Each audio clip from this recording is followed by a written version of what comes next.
Hello student, welcome to Soma একাডেমিতে। আজকের ভিডিওতে জিকে এবং জিএস এর প্র্যাকটিস সেট 9 আলোচনা করব। এই প্রশ্নগুলো তোমাদের বিভিন্ন কম্পিটিটিভ এক্সামের জন্য অত্যন্ত গুরুত্বপূর্ণ।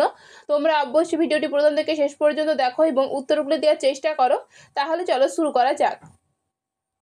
ফারাক্কা তাপবিদ্যুৎ কেন্দ্র কোথায় অবস্থিত? ফারাক্কা তাপবিদ্যুৎ কেন্দ্র কোথায় অবস্থিত? সঠিক উত্তরটি হলো অপশন বি, পশ্চিমবঙ্গে। ফারাক্কা সুপার থার্মাল পাওয়ার স্টেশনটি ভারতের পশ্চিমবঙ্গ রাজ্যের মুর্শিদাবাদ জেলার নবারুণ গ্রামে অবস্থিত। এটি একটি কয়লা ভিত্তিক তাপবিদ্যুৎ কেন্দ্র যা 1986 সালে চালু হয়েছিল। এটি হচ্ছে এনটিপিসির অধীনস্থ অন্যতম বৃহৎ তাপবিদ্যুৎ কেন্দ্র। পরের প্রশ্ন হলো, a century is not enough, my roller coaster ride to success, এটি কার আত্মজীবনী? A century is not enough, my roller coaster ride to success, এটি কার আত্মজীবনী? সঠিক উত্তরটি হলো অপশন ডি, সৌরভ গাঙ্গুলি। সৌরভ গাঙ্গুলি ভারতের ক্রিকেট বোর্ডের প্রাক্তন সভাপতি ছিলেন। তিনি বেঙ্গল টাইগার, দাদা, কলকাতার যুবরাজ, দ্য গড অফ অফসাইড, মহারাজা এবং ওয়ারিয়র প্রিন্স নামেও পরিচিত। তিনি 1996 সালে জুনে লর্ডসে অভিষেক ম্যাচে 131 রান করেছিলেন। এটি এখনও লর্ডসে কোনো আন্তর্জাতিক অভিষেক খেলোয়াড়ের সর্বোচ্চ স্কোর। পরের প্রশ্ন হলো, ক্রিকেট খেলার জন্ম হয় কোন দেশে? ক্রিকেট খেলার জন্ম হয় কোন দেশে? সঠিক উত্তরটি হলো অপশন সি, ইংল্যান্ডে। ক্রিকেটের উৎপত্তি ইংল্যান্ডে এবং 16 শতকের শেষ দিকে এটি শুরু হয় এবং 19 শতকের পর থেকে আন্তর্জাতিক ম্যাচ খেলা শুরু হয় এবং 1877 সাল থেকে প্রথম আনুষ্ঠানিকভাবে টেস্ট ম্যাচ খেলা হয়। পরের প্রশ্ন হলো, 2026 সালের এশিয়ান গেমস কোথায় অনুষ্ঠিত হবে? 2026 সালের এশিয়ান গেমস কোথায় অনুষ্ঠিত হবে? সঠিক উত্তরটি হলো অপশন বি, জাপান। 2026 সালের এশিয়ান গেমস জাপানের আইজি প্রিফেকচার এবং নাগোয়া শহরে অনুষ্ঠিত হবে। এটি হচ্ছে জাপানে অনুষ্ঠিত হওয়া তৃতীয় এশিয়ান গেমস। জাপান এর আগে দুবার এশিয়ান গেমসের আয়োজন করেছে, 1958 সালে টোকিওতে এবং 1994 সালে হিরোশিমায়। এশিয়ান গেমস 2018 হচ্ছে ইন্দোনেশিয়ার শহর হচ্ছে জাকার্তা এবং পালেমবানেতে অনুষ্ঠিত হয়েছিল এবং 2022-এ চীনের শহর হচ্ছে হেংজুতে অনুষ্ঠিত হয়েছিল। এই এশিয়ান গেমস এশিয়াড নামেও পরিচিত এবং এশিয়ান গেমস 4 বছর অন্তর অনুষ্ঠিত হয়। পরের প্রশ্ন হলো, প্রতি বছর কবে নোবেল পুরস্কার দিবস পালন করা হয়? প্রতি বছর কবে নোবেল পুরস্কার দিবস পালন করা হয়? সঠিক উত্তরটি হলো অপশন সি, 10ই ডিসেম্বর। 10ই ডিসেম্বর আলফ্রেড নোবেলের মৃত্যুবার্ষিকী। তিনি একজন সুইডিশ উদ্ভাবক এবং পণ্ডিত যিনি ডিনামাইট আবিষ্কার করেছিলেন। 1901 সালে 10ই ডিসেম্বর পদার্থবিদ, রসায়ন এবং শরীরবিদ্যা এবং চিকিৎসা এবং সাহিত্য ও শান্তিতে প্রথম নোবেল পুরস্কার দেয়া হয়। প্রতি বছর 10ই ডিসেম্বর সুইডেনের স্টকহোমে নোবেল পুরস্কার বিতরণী অনুষ্ঠান হয়ে থাকে। পরের প্রশ্ন হলো, আন্দামান এবং নিকোবর দ্বীপপুঞ্জে প্রধান কোন ধরনের ফসল চাষ হয়? আন্দামান এবং নিকোবর দ্বীপপুঞ্জে প্রধানত কোন ধরনের ফসল চাষ হয়? সঠিক উত্তরটি হলো অপশন ডি, ধান। বিভিন্ন রাজ্যের প্রধান ফসলগুলি হলো, পাঞ্জাবের প্রধান ফসলগুলি হলো গম এবং ধান, মহারাষ্ট্রের হচ্ছে তুলা, আখ, সোয়াবিন, বাজরা, পশ্চিমবঙ্গের ধান এবং পাট, তামিলনাড়ুর ধান, আখ, তুলো এবং আসামের প্রধান ফসল হলো ধান, চা, গুজরাটের প্রধান ফসল হলো তুলো, চীনাবাদাম, গম এবং কর্ণাটকের প্রধান ফসল হলো রাগি বা বাজরা, ভাত, কফি এবং উত্তরপ্রদেশের প্রধান ফসল হলো গম, আখ, ধান। পরের প্রশ্ন হলো, পাঞ্জাব ন্যাশনাল ব্যাংক কবে প্রতিষ্ঠিত হয়েছিল? পাঞ্জাব ন্যাশনাল ব্যাংক কবে প্রতিষ্ঠিত হয়েছিল? সঠিক উত্তরটি হলো অপশন এ, 1894 সালে। পিএনবি বা পাঞ্জাব ন্যাশনাল ব্যাংক 1894 সালে প্রতিষ্ঠিত হয়েছিল। এটি ভারতের অন্যতম প্রাচীন জাতীয়কৃত ব্যাংক। বর্তমানে এর সদর দপ্তর নিউ দিল্লিতে অবস্থিত এবং এর প্রধান কার্যালয়টি পাকিস্তানের আনারকলি বাজারে অবস্থিত ছিল। পরের প্রশ্ন হলো, লোকসভা এবং রাজ্যসভার যৌথ অধিবেশনে কে সভাপতিত্ব করেন? লোকসভা এবং রাজ্যসভার যৌথ অধিবেশনে কে সভাপতিত্ব করেন? সঠিক উত্তরটি হলো অপশান সি, লোকসভার অধ্যক্ষ। ভারতীয় সংবিধানের 108 নম্বর ধারা অনুসারে লোকসভার অধ্যক্ষ লোকসভা এবং রাজ্যসভার যৌথ সভায় সভাপতিত্ব করেন। রাজ্যসভা উচ্চকক্ষ এবং রাজ্য পরিষদ নামেও পরিচিত এবং লোকসভা এটি নিম্নকক্ষ নামেও পরিচিত। পরের প্রশ্ন হলো মাল্লাক্কা প্রণালী কি কি সংযুক্ত করে? মাল্লাক্কা প্রণালী কি কি সংযুক্ত করে? সঠিক উত্তরটি হলো অপশন এ, মাল্লাক্কা প্রণালী ভারত মহাসাগরের আন্দামান সাগর এবং প্রশান্ত মহাসাগরের দক্ষিণ চীন সাগরকে সংযুক্ত করে। এটি মালয় উপদ্বীপ এবং ইন্দোনেশিয়ার সুমাত্রা দ্বীপের মধ্যে অবস্থিত, যা এই দুটি ভূমিকে পৃথক করেছে। পরের প্রশ্ন হলো ভারতের কেন্দ্রীয় ব্যাংকের নাম কি? ভারতের কেন্দ্রীয় ব্যাংকের নাম কি? সঠিক উত্তরটি হলো অপশন বি, আরবিআই বা রিজার্ভ ব্যাংক অফ ইন্ডিয়া। এটি দেশের আর্থিক নীতি নিয়ন্ত্রণ করে এবং এর মূল কাজ হলো দেশের অর্থনীতি স্থিতিশীল রাখা। এবং আরবিআই 1935 সালের 1 এপ্রিলে প্রতিষ্ঠিত হয়েছিল এবং 1949 সালে এটি সরকারি মালিকানাধীন প্রতিষ্ঠানে পরিণত হয়। পরের প্রশ্ন হলো নবম থেকে দ্বাদশ শ্রেণীর প্রতিটি যোগ্য ছাত্রীকে 50,000 টাকা আর্থিক সাহায্য প্রদানের জন্য কোন প্রকল্পের অধীনে গুজরাট সরকার 1000 কোটি টাকারও বেশি অর্থ বিতরণ করেছে? নবম থেকে দ্বাদশ শ্রেণীর প্রতিটি যোগ্য ছাত্রীকে 50,000 টাকা আর্থিক সাহায্য প্রদানের জন্য কোন প্রকল্পের অধীনে গুজরাট সরকার 1000 কোটি টাকারও বেশি অর্থ বিতরণ করেছে? সঠিক উত্তরটি হলো অপশন সি, নমলক্ষ্মী যোজনা। গুজরাট সরকার নমলক্ষ্মী যোজনার আওতায় 1000 কোটি টাকারও বেশি আর্থিক সাহায্য বিতরণ করেছে, যার ফলে নবম থেকে দ্বাদশ শ্রেণীতে অধ্যয়নরত 10.49 লক্ষেরও বেশি ছাত্রী উপকৃত হয়েছে এবং এই নমলক্ষ্মী যোজনা 2024 সালের ফেব্রুয়ারি মাসে চালু হয়েছিল। পরের প্রশ্ন হলো 2025 সালের ISSF বিশ্বকাপে ভারত সামগ্রিকভাবে 5ম স্থান অর্জন করেছিল। এই ইভেন্টটি কোথায় অনুষ্ঠিত হয়েছিল এবং কোন দেশ পদক তালিকার শীর্ষে ছিল? 2025 সালের ISSF বিশ্বকাপে ভারত সামগ্রিকভাবে 5ম স্থান অর্জন করেছিল এবং এই ইভেন্টটি কোথায় অনুষ্ঠিত হয়েছিল ও কোন দেশ পদক তালিকার শীর্ষে ছিল? সঠিক উত্তরটি হলো option B, ISSF world cup 2025 অনুষ্ঠিত হয়েছিল চীনের নিংবোতে এবং যেখানে ভারত 5ম স্থান অর্জন করে এবং পদক তালিকার শীর্ষে ছিল চীন। পরের প্রশ্ন হলো নিচের কোনটি দক্ষিণ এশীয় আঞ্চলিক সহযোগিতা সংস্থা বা সার্কের সদস্য নয়? নিচের কোনটি দক্ষিণ এশীয় আঞ্চলিক সহযোগিতা সংস্থা বা সার্কের সদস্য নয়?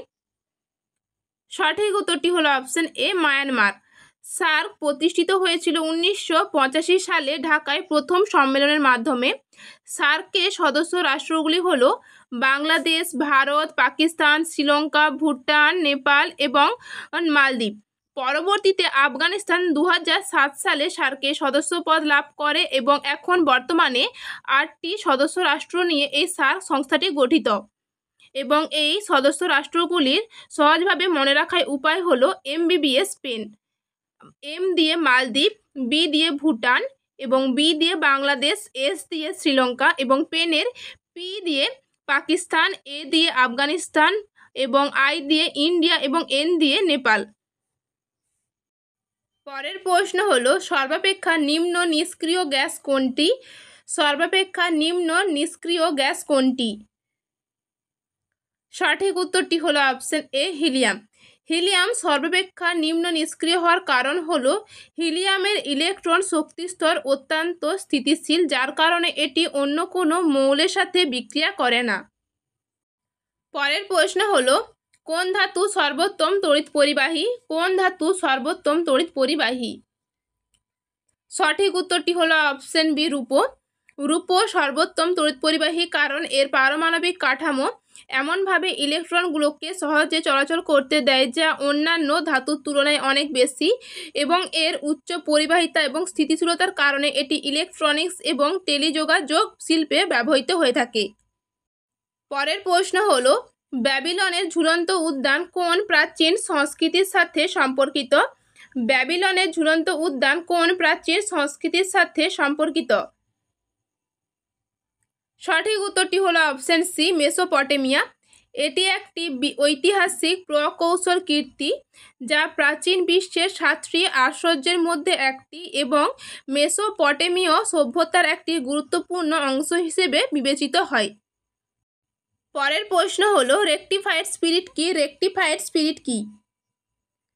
সঠিক উত্তরটি হলো অপশন বি, 96% অ্যাথাইল অ্যালকোহল এবং 5% জল।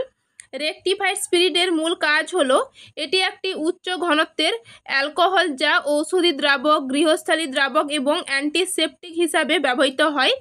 এটি অ্যালকোহল ভিত্তিক মিশ্র পানীয় তৈরিতে এবং রাসায়নিক প্রক্রিয়ায় দ্রাবক হিসেবেও ব্যবহৃত হয়।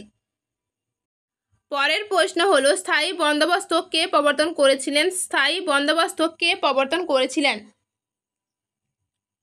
সঠিক উত্তরটি হলো অপশন বি, লর্ড কর্নওয়ালিস। 1793 সালে লর্ড কর্নওয়ালিস ভারতের বাংলায় স্থায়ী বন্দোবস্ত চালু করেন। এর মূল উদ্দেশ্য ছিল ভূমি রাজস্বের স্থিতিশীলতা আনা এবং কোম্পানি ও জমিদারদের মধ্যে একটি চুক্তির মাধ্যমে একটি সুনির্দিষ্ট রাজস্ব ব্যবস্থা স্থাপন করা, যা কোম্পানির আর্থিক সুবিধা এবং ভারতীয় প্রশাসনিক স্থিতিশীলতা বাড়াতে সাহায্য করবে। পরের প্রশ্ন হলো মানবদেহের ক্ষুদ্রতম গ্রন্থি কোনটি? মানবদেহের ক্ষুদ্রতম গ্রন্থি কোনটি? সঠিক উত্তরটি হলো অপশন এ, পিনিয়াল গ্রন্থি। পিনিয়াল গ্রন্থি মানবদেহের সবচেয়ে ছোট গ্রন্থি যা দৈর্ঘ্য প্রায় 5 থেকে 8 মিমি। এটি মস্তিষ্কের কেন্দ্রের কাছাকাছি এপিথ্যালামাসে অবস্থিত। এই গ্রন্থিটি মেলাটোনিন এবং সেরোটোনিন উৎপাদন করে এবং আমাদের ঘুমের ধরনগুলিকে সংশোধন করে থাকে। পরের প্রশ্ন হলো ব্যাডমিন্টন খেলায় মহিলাদের জন্য নিম্নলিখিত কোন কাপ বা ট্রফিটি দেয়া হয়? ব্যাডমিন্টন খেলায় মহিলাদের জন্য নিম্নলিখিত কোন কাপ বা ট্রফিটি দেয়া হয়? সঠিক উত্তরটি হলো option D, Uber cup. Badminton খেলায় মহিলাদের জন্য একটি মর্যাদাপূর্ণ আন্তর্জাতিক দলগত টুর্নামেন্ট যা প্রতি 2 বছর অন্তর অনুষ্ঠিত হয়। এটি প্রথম 1956 সালে শুরু হয়েছিল এবং প্রাক্তন ইংরেজ ব্যাডমিন্টন খেলোয়াড় বেটি উবার এই প্রতিযোগিতার সূচনা করেছিলেন এবং তার নামানুসারেই এই ট্রফির নামকরণ করা হয়েছে। পরের প্রশ্ন হলো কোন ভিটামিনকে হরমোন রূপে গণ্য করা হয়? কোন ভিটামিনকে হরমোন রূপে গণ্য করা হয়? সঠিক উত্তরটি হলো অপশন সি, ভিটামিন ডি কে। ভিটামিন ডি একটি হরমোন সদৃশ ভিটামিন যা শরীরে সক্রিয় হয়ে ক্যালসিট্রিওল নামক হরমোনে পরিণত হয় এবং শরীরের ক্যালসিয়াম এবং ফসফরাস শোষণে গুরুত্বপূর্ণ ভূমিকা পালন করে, যা হাড়ের স্বাস্থ্যের জন্য অত্যন্ত গুরুত্বপূর্ণ। পরের প্রশ্ন হলো ভারতীয় সংবিধানে লোকপাল সম্পর্কিত ধারণা কোন দেশ থেকে নেওয়া হয়েছে? ভারতীয় সংবিধানে লোকপাল সম্পর্কিত ধারণা কোন দেশ থেকে নেওয়া হয়েছে? সঠিক উত্তরটি হলো অপশন বি, সুইডেন। লোকপালের প্রাথমিক ধারণা নেওয়া হয়েছিল স্ক্যান্ডিনেভিয়ান দেশগুলির ন্যায়পাল কার্যালয় থেকে। স্ক্যান্ডিনেভিয়ান দেশগুলি হলো সুইডেন, ডেনমার্ক, ফিনল্যান্ড এবং নরওয়ে। পরের প্রশ্ন হলো হরিপ্রসাদ চৌরাসিয়া কোন বাদ্যযন্ত্রের সঙ্গে যুক্ত? হরিপ্রসাদ চৌরাসিয়া কোন বাদ্যযন্ত্রের সঙ্গে যুক্ত? সঠিক উত্তরটি হলো অপশন বি, বাঁশি। পণ্ডিত হরিপ্রসাদ চৌরাসিয়া মূলত বাঁশির সাথে যুক্ত। তিনি হিন্দুস্তানি শাস্ত্রীয় সঙ্গীতের একজন প্রখ্যাত বাঁশিবাদক এবং তার বাঁশির বিশ্বব্যাপী পরিচিত রয়েছে। পরের প্রশ্ন হলো নকরেক বায়োস্ফিয়ার রিজার্ভ কোন রাজ্যে অবস্থিত? নকরেক বায়োস্ফিয়ার রিজার্ভ কোন রাজ্যে অবস্থিত? সঠিক উত্তরটি হলো অপশন বি, মেঘালয়ে। এটি গারো পাহাড়ের সর্বোচ্চ শৃঙ্গ এবং নকরেক পিকের চারপাশের এলাকা জুড়ে অবস্থিত। এই রিজার্ভ জীববৈচিত্র্যের জন্য অত্যন্ত গুরুত্বপূর্ণ এবং ইউনেস্কো কর্তৃক স্বীকৃত একটি বায়োস্ফিয়ার রিজার্ভ। বর্তমানে ভারতে মোট 18টি বায়োস্ফিয়ার রিজার্ভ রয়েছে। পরের প্রশ্ন হলো প্রশান্ত মহাসাগরের সর্ববৃহৎ দ্বীপ কোনটি? প্রশান্ত মহাসাগরের সর্ববৃহৎ দ্বীপ কোনটি? সঠিক উত্তরটি হলো অপশন বি, নিউগিনি। নিউগিনি বিশ্বের দ্বিতীয় বৃহত্তম দ্বীপ এবং প্রশান্ত মহাসাগরের বৃহত্তম দ্বীপ। এর আয়তন প্রায় 7,85,753 বর্গ কিমি। নিউগিনি গ্রিনল্যান্ডের পরে আয়তনের দিক থেকে দ্বিতীয় স্থানে রয়েছে। পরের প্রশ্ন হলো রাজঘাট কার সমাধিস্থল? রাজঘাট কার সমাধিস্থল? সঠিক উত্তরটি হলো অপশন বি, মহাত্মা গান্ধী। মহাত্মা গান্ধীর আত্মজীবনী হলো মাই এক্সপেরিমেন্টস উইথ দ্য ট্রুথ। তিনি 1869 সালে 2রা অক্টোবর পোরবন্দরে জন্মগ্রহণ করেন এবং 1948 সালে 30শে জানুয়ারিতে তাকে হত্যা করা হয়েছিল। তার প্রথম সত্যাগ্রহ ছিল 1917 সালে চম্পারণ সত্যাগ্রহ।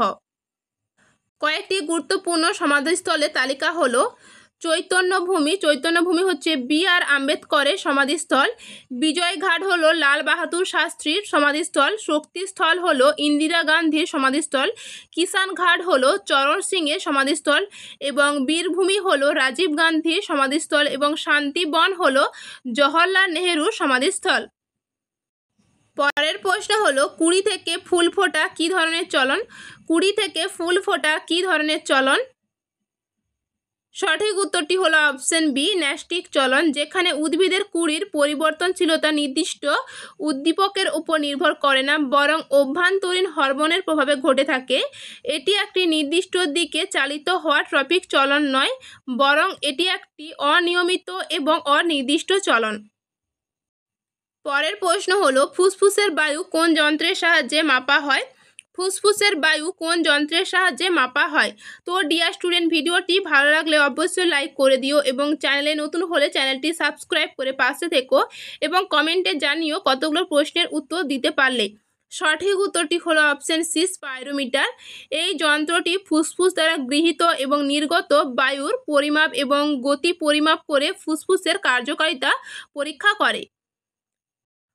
পরের প্রশ্ন হলো প্রশান্ত মহাসাগরে বিদ্যমান পৃথিবীর সর্বনিম্ন পরিচিত বিন্দুকে কি বলা হয়?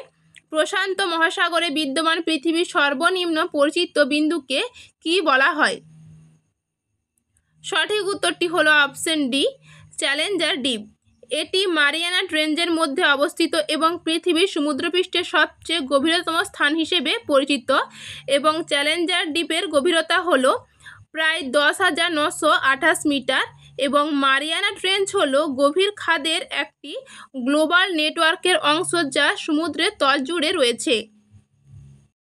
পরের প্রশ্ন হলো জেট এবং রকেটের গতি যে নীতির উপর ভিত্তি করে তা হলো জেট এবং রকেটের গতি যে নীতির উপর ভিত্তি করে তা হলো সঠিক উত্তরটি হলো অপশন সি, নিউটনের তৃতীয় গতিসূত্র। জেট এবং রকেটের গতি প্রধানত নিউটনের তৃতীয় গতিসূত্র এবং রৈখিক ভরবেগ সংরক্ষণ নীতির উপর ভিত্তি করে চলে। রকেটের ইঞ্জিন থেকে গ্যাস বা জ্বালানিকে প্রবল বেগে পিছনের দিকে বের করে দেওয়ার ফলে একটি সমান এবং বিপরীতমুখী প্রতিক্রিয়া বল সৃষ্টি হয় যা রকেটটিকে সামনের দিকে এগিয়ে নিয়ে যেতে সাহায্য করে। পরের প্রশ্ন হলো সুরাটের সন্ধি কত সালে স্বাক্ষরিত হয়েছিল? সুরাটের সন্ধি কত সালে স্বাক্ষরিত হয়েছিল? সঠিক উত্তরটি হলো অপশন এ, 1775 সালে।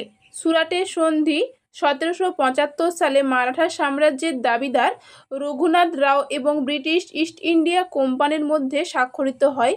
এই সন্ধিটি প্রথম অ্যাংলো মারাঠা যুদ্ধের সূচনা করে কারণ রঘুনাথ রাও তার পেশোয়া সিংহাসন পুনরুদ্ধারের জন্য ব্রিটিশদের সাহায্য চেয়েছিলেন এবং বিনিময়ে সালসেট এবং বাসেইন অঞ্চল ব্রিটিশদের হাতে তুলে দিতে রাজি হয়েছিলেন। পরের প্রশ্ন হলো আলাস্কা পর্বতশ্রেণী কোথায় অবস্থিত? আলাস্কা পর্বতশ্রেণী কোথায় অবস্থিত? সঠিক উত্তরটি হলো অপশন সি, মার্কিন যুক্তরাষ্ট্রে। আলাস্কা পর্বতশ্রেণী মার্কিন যুক্তরাষ্ট্রের আলাস্কা অঙ্গরাজ্যে অবস্থিত এবং এর সর্বোচ্চ শৃঙ্গ হলো ডেনালি, যা পূর্বে মাউন্ট ম্যাককিনলি নামেও পরিচিত ছিল, যা উত্তর আমেরিকার সর্বোচ্চ শৃঙ্গ। পরের প্রশ্ন হলো লোদি সাম্রাজ্যের প্রতিষ্ঠাতা কে ছিলেন? লোদি সাম্রাজ্যের প্রতিষ্ঠাতা কে ছিলেন? সঠিক উত্তরটি হলো অপশন বি, লোদি সাম্রাজ্যের প্রতিষ্ঠাতা ছিলেন বাহলুল খান লোদি। তিনি আফগান লোদি গোত্রের প্রধান ছিলেন এবং 1451 সালে দিল্লি সালতানাত থেকে লোদি রাজবংশের প্রতিষ্ঠা করেন। পরের প্রশ্ন হলো ভারতের প্রথম রঙিন চলচ্চিত্র কোনটি? ভারতের প্রথম রঙিন চলচ্চিত্র কোনটি? সঠিক উত্তরটি হলো অপশন সি, কিষান কন্যা। 1937 সালে মুক্তিপ্রাপ্ত কিষান কন্যা ছিল ভারতের প্রথম রঙিন চলচ্চিত্র এবং এটি পরিচালনা করেছিলেন মতি গীতওয়ানি। পরের প্রশ্ন হলো কোন পর্বতমালা ইউরোপ এবং এশিয়াকে পৃথক করেছে? কোন পর্বতমালা ইউরোপ এবং এশিয়াকে পৃথক করেছে? সঠিক উত্তরটি হলো অপশন বি, উরাল। রাশিয়ার উরাল পর্বতমালা ইউরোপ এবং এশিয়ার মধ্যে ঐতিহ্যবাহী সীমানা তৈরি করে। এই উরাল পর্বতমালা প্রায় 1500 মাইল দীর্ঘ এবং এই উরাল পর্বতমালা উত্তরে কারাসাগর থেকে দক্ষিণে উরাল নদী পর্যন্ত বিস্তৃত এবং এর সর্বোচ্চ শৃঙ্গ হলো মাউন্ট নরদনায়া। পরের প্রশ্ন হলো প্রথম গোলটেবিল বৈঠক কবে অনুষ্ঠিত হয়েছিল? প্রথম গোলটেবিল বৈঠক কবে অনুষ্ঠিত হয়েছিল? সঠিক উত্তরটি হলো অপশন বি, 1930 সালে।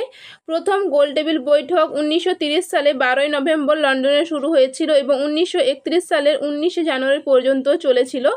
ব্রিটিশ সরকার ভারতের সাংবিধানিক সংস্কার নিয়ে আলোচনার জন্য এই সম্মেলনের আয়োজন করে এবং যা প্রধানমন্ত্রী রামসে ম্যাকডোনাল্ডের নেতৃত্বে অনুষ্ঠিত হয়েছিল। পরের প্রশ্ন হলো মেমোরির ক্ষেত্রে ইউএসবি এর পূর্ণরূপ কি? মেমোরির ক্ষেত্রে ইউএসবি এর পূর্ণরূপ কি? সঠিক উত্তরটি হলো option B, universal serial bus, যা একটি শিল্পমান যা কম্পিউটার এবং অন্যান্য ইলেকট্রনিক ডিভাইসগুলির মধ্যে ডেটা ট্রান্সফার এবং পাওয়ার সরবরাহের জন্য একটি স্ট্যান্ডার্ড ইন্টারফেস সরবরাহ করে। পরের প্রশ্ন হলো টি-20 বিশ্বকাপ 2024-এ কোন দেশ জিতেছে? টি-20 বিশ্বকাপ 2024-এ কোন দেশ জিতেছে? সঠিক উত্তরটি হলো অপশন সি, ভারত। 2024 সালের টি-20 বিশ্বকাপ আয়োজিত করেছে ওয়েস্ট ইন্ডিজ এবং মার্কিন যুক্তরাষ্ট্র। ভারত মোট 2বার পুরুষদের টি-20 বিশ্বকাপ জিতেছে। প্রথমবার জিতেছিল 2007 সালে এবং দ্বিতীয়বার 2024-এ। পরের প্রশ্ন হলো হুমায়ুন কোন বিদ্রোহীর হাতে পরাজিত হয়েছিলেন? হুমায়ুন কোন বিদ্রোহীর হাতে পরাজিত হয়েছিলেন? সঠিক উত্তরটি হলো অপশন বি, শেরশাহ সুরি। 1539 সালে চৌসার যুদ্ধ এবং 1540 সালে কনৌজের যুদ্ধে হুমায়ুন শেরশাহ সুরির হাতে পরাজিত হন এবং এই পরাজয়ের ফলে হুমায়ুনকে রাজ্য ছেড়ে নির্বাসিত হতে হয়েছিল এবং পরে 1555 সালে তিনি আবার তার সাম্রাজ্য পুনরুদ্ধার করেন। পরের প্রশ্ন এবং আজকে শেষ প্রশ্ন এবং তোমাদের জন্য হোম টাস্ক রইল, আন্তর্জাতিক টেনিস ফেডারেশনের সদর দপ্তর কোথায় অবস্থিত? আন্তর্জাতিক টেনিস ফেডারেশনের সদর দপ্তর কোথায় অবস্থিত? Paris, Geneva, London, new York. তোমরা অপশনগুলো দেখো এবং কমেন্টে উত্তরটি দিও। তো ডিয়ার স্টুডেন্ট, আজকে শেষ করলাম প্র্যাকটিস সেট 10। তোমাদের ভিডিওটি কেমন লাগলো অবশ্যই কমেন্ট করে জানিও। ভিডিওটি ভালো লাগলে অবশ্যই লাইক, শেয়ার এবং চ্যানেলে নতুন হলে চ্যানেলটি সাবস্ক্রাইব করে পাশে থেকো। আবারও দেখা হবে পরের ভিডিওতে।